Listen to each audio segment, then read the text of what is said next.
చెప్పండి మీ పూర్వీకుల గురించి చెప్పండి. మా ఊర్లో ఇక్కడ పటేళ్ళు లేరు, సావుకారులు అంటే ఈ ఊర్లో విద్యుత్ అనే వాళ్ళు ఎవరు లేరా? పటేళ్ళు లేరు, సావుకారులు లేరు. ఈ చుట్టుముట్టు వెంజాలు కానీ, చౌదరిపల్లి కానీ, జగన్పల్లి కానీ ఉండేవారు. మా ఊర్లో ఓన్లీ ముదిరాజు అండ్ గౌడ్స్ కొన్ని ఇళ్ళు, కొన్ని ఇళ్ళను ఏమంటారు వాళ్ళు ఎస్సీలు ఒక 2 ఇళ్ళు ఒడ్లోను, ఒక 2 ఇళ్ళు తుర్క వాళ్ళు ఉండేది. కాకపోతే వీళ్ళు ఉదయం నుంచి సాయంత్రం వరకు రెక్కలిసి పని చేసి బ్రతికిన వాళ్ళు. ఇదంతా కష్టపడవలసిందే. చాలా కష్టపడ్డారు. కష్టపడిన తర్వాతనే వీళ్ళు ఏం చేశారంటే, మేము 2002లో మేము అందరం ఏకమయ్యి ఈ ఆశ్రమాన్ని ఈ విధంగా నిర్మించాలని కొంచెం కమిటీ ఏర్పరచుకొని, దేవాలయం మంచిగా చేసుకొని, మంటపం కట్టుకొని, ఒకరు వెంబడి ఒకరం అందరం కలిసి ఈ దేవుళ్ళని నిర్మించుకోవాలని చాలా బ్రహ్మాండంగా మేము పోయి ఆర్లగడ్డపల్లి విగ్రహాలను తెస్తే ఈ బండకాల నుంచి జనాలు స్టార్ట్ అయింది. మంగళారతులు తీసుకొని బ్యాండ్తో మేళాలతో వచ్చారు. ఊళ్ళో మొత్తం ఊరేగింపు తీసుకొచ్చి మహేశ్వరం సార్ ఆధ్వర్యంలో అది తీసుకొని వచ్చి అందులో పెట్టి 3 రోజులు ఉంచి తిరుపతికి వెళ్ళి తీసుకొచ్చి పురోహితులను తీసుకొచ్చి స్థాపితం చేసినాం. బ్రహ్మాండంగా స్థాపితం జరిగింది. అప్పటి నుంచి మా ఊరు ఇంకా చాలా డెవలప్ అయింది. అప్పటి నుంచి ఇంకా మీ ఊరు చాలా డెవలప్ అయింది. ప్రతి ఒక్కరు తన డబ్బులు ఇప్పుడు చౌదరిపల్లి కానీ, ఎల్జాల కానీ మా ఊరు పోటీ పడలేదా? మంచి డబ్బులు సంపాదించారు. చదువు కూడా ప్రతి ఒక్క మంచి పిల్లలు డిగ్రీలు పీజీలు చేసిన పిల్లలు ఉన్నారు. ఇక్కడ వెంజాల తర్వాత కల్వకుర్తి, జడ్చల్ల, హైదరాబాద్ ఇవన్నీ పీజీలు డిగ్రీలు అన్నీ చేసి ఒక అంటే మాదాయపల్లి వైపు ఒక విద్యాలయంగా ఏర్పడ్డది. మాదాయపల్లి అంటే ఒకరిని చూసి ఒకరు మంచిగా చదువుతున్నారు.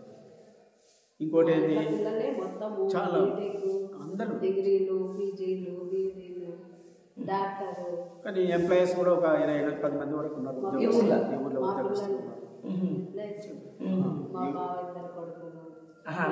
అంటే మీ గౌడ్స్ కూడా ఉన్నతంగా అందరూ ఇప్పుడు ఏమి ఆలోచన లేవు వాళ్ళకు. మంచిగా ఉన్నారు, అందరు సంతోషంగా ఉన్నారు, చాలా బాగుంది. అయితే ఈ గ్రామం ఒక్కరు చెప్తే అందరు అంటే క్రమశిక్షణ బాధతో ఉండేది గ్రామం. నీదేంది, నువ్వేంది, నువ్వు చెప్తే నేను ఎందుకు తినాలి, ఆయన చెప్తే ఎందుకు తినాలి అనేది లేదు. ఎవరో ఎవరైనా అటు పోయి వచ్చి మళ్ళీ ఇంట్లోనే పాల్గొంటారు.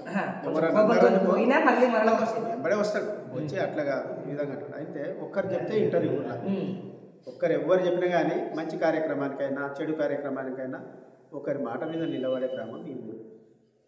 ధన్యవాదాలండి. మరి వాస్తవానికి ఉన్న ఊరే కన్నతల్లి పేరు కూడా మా ఊరికి మాదాయపల్లి అని చాలా మంచి పేరు. అదే మాదాయపల్లి అంటే మీరు తెలుసుకోండి. ఇంకటికి ఏమైందంటే అక్కన్న మాదన్న అనేవాళ్ళు ఈ హైదరాబాద్ నుంచి బయలుదేరారట.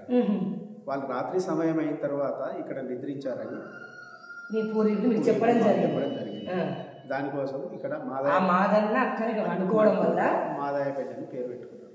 ఆ మాదన్న పేరు మాదాయపల్లి పేరు పెట్టి అందుకే నేను పూర్వీకులు చెప్పేవాళ్ళు. అదే నేను ఏమన్నా ప్రతి ఊరుకు ఆ పేరు ఒక విశేషత ఉంటుంది. అంటే దీనికి అనుసంధానంగా ఒకటి చిన్న గ్రామం తిమ్మాపూర్ అని ఉండేది అక్కడ గుట్ట దగ్గర.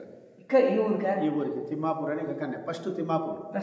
మాదాయపల్లి మొత్తం మాదాయపల్లి ఏర్పడిన తర్వాత కొంతమంది వేరే గ్రామాలకు వెళ్ళి ఇక్కడ నివాసం ఏర్పరచుకొని ఈ వ్యవసాయం చేయడానికి దానికి దీనికి ఇక్కడ కర్ణాలు ఉన్నారు కదా వాళ్ళ పొలాలు దున్నుకోవడానికి ఏదో బతుకుదెరువు కోసం ఈ ఊరికి వచ్చారు. వచ్చిన తర్వాతనే మాదాయపల్లి అప్పటికి ఏర్పడ్డది. ఆ తిమ్మాపురం ఉన్నాయి కూడా గుడిసెలు రాళ్ళు గుట్టలు లేకుండే ఏదో మామూలుగా సపారాలు వేసుకుని ఉన్నారు.